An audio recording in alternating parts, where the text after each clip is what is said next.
दिल्ली के उत्तम नगर में होली के दिन तरुण नाम का एक व्यक्ति रंग से भरा हुआ एक गुब्बारा निजामुद्दीन के ऊपर में फेंक देता है। इसकी वजह से दोनों के बीच में आपसी तू-तू मैं-मैं हो जाती है और यह मामला यहां तक पहुंचता है कि इसी संघर्ष में तरुण की हत्या हो जाती है और आरोपी साबित होते हैं निजामुद्दीन। जब यह बात आसपास में फैलती है तो हिंदू संगठन के लोग आते हैं और निजामुद्दीन को घर को तहस नहस कर देता है। जब यह बात दिल्ली पुलिस और दिल्ली सरकार तक पहुंचती है, तुरंत निजामुद्दीन के घर के ऊपर बुलडोजर एक्शन हो जाता है। माना कि भारत में न्याय के नाम पर अगर बुलडोजर एक्शन है तो उसको सारा भारत स्वीकार कर लेता है।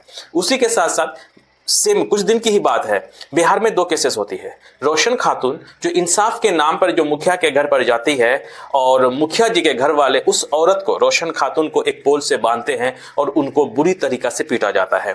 रोशन खातून जो कि रोजे से रहती है, उसे प्यास लगती है। जब वो पानी मांगती है उसे शराब और पेशाब पिलाया जाता है और कुछ देर के बाद जब वो बेहोश हो जाती है, जब उसको हॉस्पिटल लेके जाता है तो उसकी मौत हो जाती है। 65 साल के उम्र के अब्दुल सलाम का भी बिहार में उसकी हत्या कर दी जाती है। उत्तर प्रदेश के राजधानी लखनऊ में 12 साल का लड़का उनेज, उसे बिल्कुल हेडशॉट सर पे बिल्कुल गन रख करके उसकी हत्या कर दी जाती है। राजस्थान में आमिर नाम का एक व्यक्ति गौ मांस के शक पे कुछ भीड़ आती है, उसे मारकर चली जाती है। जिस हिसाब से निजामुद्दीन के घर पर तुरंत बुलडोजर एक्शन हुआ, क्या बाकी लोगों की जो हत्या हुई, क्या इनके घर पर बुलडोजर एक्शन हुआ या नहीं? तो इन सबके घर में बिल्कुल बुलडोजर एक्शन नहीं हुआ। भले इसमें कानूनी प्रक्रिया शुरू हो गई है, चाहे तरुण हो, आमिर हो या फिर उनेस खान हो, इनके घर वालों ने अपना बेटा खोया है। कोई 28 साल का, कोई 26 साल का, तो कोई 12 साल का। अब्दुल सलाम के घर वालों के सर से एक बुजुर्ग का साया उनके सर से हमेशा के लिए खामोश हो गया। रोशन खातून के बच्चों से उनका मां का साया छूट गया और उनके पति ने अपनी बीवी खो दी।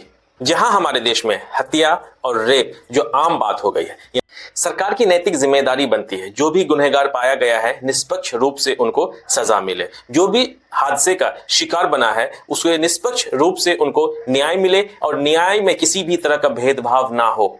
इस वक्त इन सब के घर वाले को ऊपर दुखों का पहाड़ खड़ा हो गया है, जिसका पीड़ा न मैं न आप समझ सकते हैं। सिर्फ इनके प्रति हम संवेदना व्यक्त कर सकते हैं।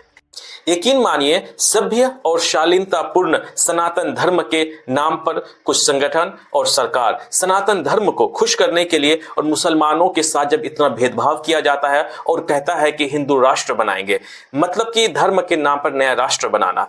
धर्म के नाम पर पाकिस्तान भी बना है, धर्म के नाम पर बांग्लादेश भी बना है और हर किसी को मालूम है कि बांग्लादेश और पाकिस्तान का क्या हालत है। अगर ऐसा ही चलता रहा, हमारा प्यारा सा खूबसूरत मुल्क हिंदुस्तान कहीं पाकिस्तान या बांग्लादेश न बन जाए।